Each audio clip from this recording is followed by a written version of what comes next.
Thank you, Carl. Good morning, everyone. My name is Donna Hare, and I worked at Philco Ford Aerospace from 1967 to 1981. During that time, I was a design illustrator, draftsman. I did the launch slides and landing slides, and also projection plotting boards, lunar maps for NASA. We were a contractor, but most of the time I worked on site, excuse me, in Building 8.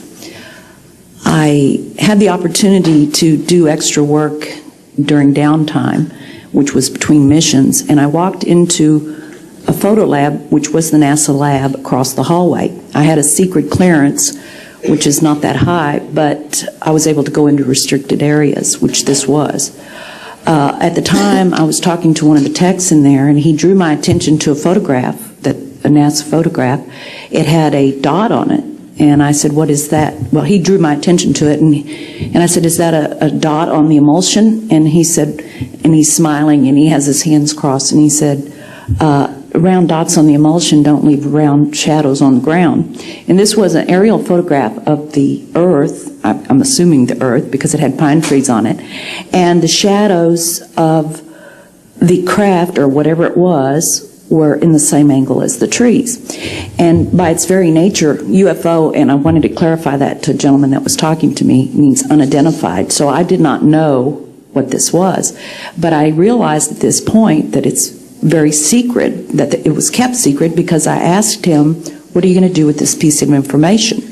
And he said, "We always airbrush these out before we sell them to the public." So they're pesky little creatures appearing on this photograph they wanted to get rid of. After that, I decided I would ask questions to other people that work there. And I found that I had to ask them away from the site and not on site. A guard told me that he was asked to burn some photographs and not to look at them. And there was a guard, another guard guarding him, who was in green fatigues, watching him burn the photographs. And he said he was too tempted. He looked at one, and it was a picture of a UFO, and he was very descriptive. I can go into that later with anyone. He immediately was hit in the head, and he had a big gash in his forehead. He was knocked out, and he's terrified, so he would have to be protected. Another incident, I knew someone in quarantine with the Apollo astronauts. He told me that the Apollo astronauts saw craft on the moon when we landed, and that is what he told me. And he also was afraid. He said that the astronauts are told to keep this quiet. They're not allowed to talk about it. So I do want to let you know that I worked out there for a number of years, and I ran into this. So it's not something everyone knows that works out there for a long time. My boss didn't know about it.